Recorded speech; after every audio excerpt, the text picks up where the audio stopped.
ওম শ্রী গণেশায় নমঃ। নমস্কার দর্শক বন্ধুরা, আমার এই ভক্তিমূলক চ্যানেলে জানাই সকলকে স্বাগত। আশা করছি ঈশ্বরের কৃপায় সবাই ভালো আছেন এবং সুস্থ আছেন।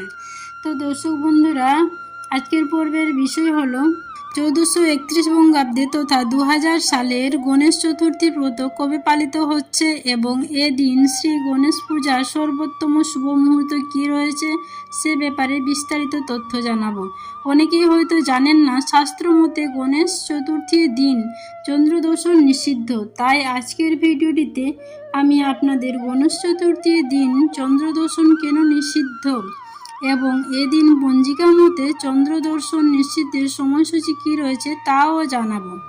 তাই দর্শক বন্ধুরা, ভিডিওটি স্কিপ না করে শেষ পর্যন্ত দেখুন। আজকের ভিডিওটি শুরুর পূর্বে সকল দর্শক বন্ধুদের কাছে অনুরোধ রইল, আপনারা যদি আমার এই চ্যানেলটিকে সাবস্ক্রাইব না করে থাকেন তাহলে অবশ্যই সাবস্ক্রাইব করে আমার সাথে থাকবেন এবং সেই সঙ্গে আমার সকল ভিডিও নোটিফিকেশান পাওয়ার জন্য বেল আইকনটি ক্লিক করে রাখবেন। আজকের ভিডিওটি ভালো লাগলে একটি লাইক অবশ্যই করে দেবেন আর কমেন্ট বক্সে আমাকে জয় শ্রী গণেশ লিখতে কিন্তু একেবারেই ভুলবেন না। তো বন্ধুরা, আসা যাক এবার মূল পর্বে। 1431 তথা 2024 সালের শ্রী গণেশ চতুর্থী ব্রত কবে পালিত হবে তা জেনে নেওয়া যাক। বাংলার 21শে ভাদ্র 1431 ও ইংরেজির 7 সেপ্টেম্বর 2024 শনিবার পালিত হবে শ্রী শ্রী গণেশ চতুর্থী ব্রত। এদিন নির্ণয় সিন্ধু মতে বরদা চতুর্থী, সিদ্ধিবিনায়ক ব্রত, শ্রী শ্রী গণেশ পূজা, গণেশ চতুর্থী, সৌভাগ্য চতুর্থী ব্রত, শিব চতুর্থী, শ্রী শ্রী পার্বতী পূজা ও গোস্বামী মতে হরিতালী চতুর্থী ও শ্রী কৃষ্ণ কলঙ্কিনী ব্রত। চতুর্থী তিথি কখন আরম্ভ হবে এবং কখন সমাপ্ত হবে তা জানাচ্ছি। 12:18 গতে চতুর্থী তিথি আরম্ভ হবে আর চতুর্থী তিথি সমাপ্ত হবে পরদিন, অর্থাৎ বাংলার 21শে ভাদ্র 1431 ও 7 সেপ্টেম্বর 2024 শনিবার দুপুর 2:14 চতুর্থী তিথি সমাপ্ত হবে। গণেশ চতুর্থীর দিন মধ্যাহ্নকালে ভগবান শ্রী গণেশ জন্মগ্রহণ করেছিলেন, তাই এই দিন মধ্যাহ্নকালী পূজার সর্বোত্তম শুভ সময় রয়েছে। বাংলার 21শে ভাদ্র 1431 ও ইংরেজি 7 সেপ্টেম্বর 2024 শনিবার সকাল 11:10 থেকে দুপুর 1:38 মধ্যে শ্রী শ্রী গণেশ পূজার সর্বোত্তম শুভ মুহূর্ত বিদ্যমান। এ তো ছিল গণেশ চতুর্থীর সময়সূচি।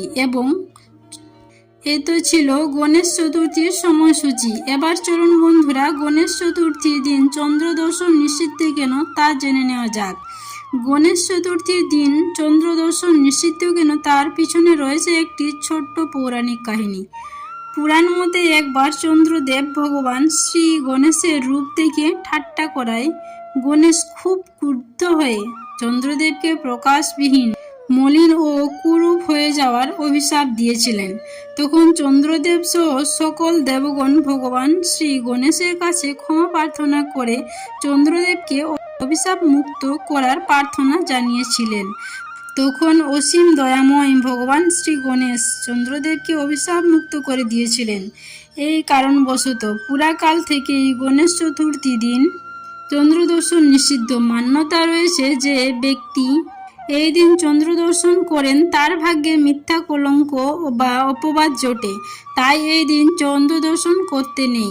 এবার চলুন বন্ধুরা, পঞ্জিকা মতে গণেশ চতুর্থীতে চন্দ্রদর্শনের যে সময়সূচি রয়েছে তা জেনে নেওয়া যাক।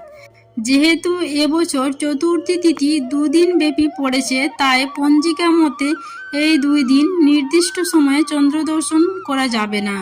বাংলার বিশেষ ভাদ্র 1431 ও ইংরেজি 6 সেপ্টেম্বর 2024 সালের শুক্রবার দিবা 12:14 গতে ও রাত্রি 7:35 মধ্যে নষ্টচন্দ্র দর্শন নিষেধ। এদিন কলকাতায় চন্দ্রোদয় হবে সকাল 7:46 গতে এবং চন্দ্রাস্ত হবে রাত্রি 7:35 গতে। আর তারপর দিন অর্থাৎ বাংলায় 21শে ভাদ্র 1431 ও ইংরেজি 7 সেপ্টেম্বর 2024 শনিবার সকাল 8:35 গতে ও দুপুর 2:14 মধ্যে নষ্টচন্দ্র দর্শন নিষেধ। এদিন কলকাতায় চন্দ্রোদয় হবে সকাল 8:36 গতে ও চন্দ্রাস্ত হবে রাত্রি 8:07 গতে। আজকে এই পর্যন্ত রইল বন্ধুরা। আজকের পর্বটি আমি এখানেই শেষ করছি। আশা করছি ভিডিওটি থেকে একটু হলেও উপকৃত হয়েছেন। ভিডিওটি দেখে যদি ভালো লেগে থাকে তাহলে অবশ্যই লাইক শেয়ার করবেন এবং কমেন্টে আমাকে জয় শ্রী গণেশ লিখতে ভুলবেন না। আর যদি চ্যানেলে নতুন হয়ে থাকেন তাহলে চ্যানেলটিকে সাবস্ক্রাইব করে আমার পাশে থাকবেন। দেখা হবে পরবর্তী নতুন ভিডিওতে। সুস্থ থাকবেন, ভালো থাকবেন। ধন্যবাদ।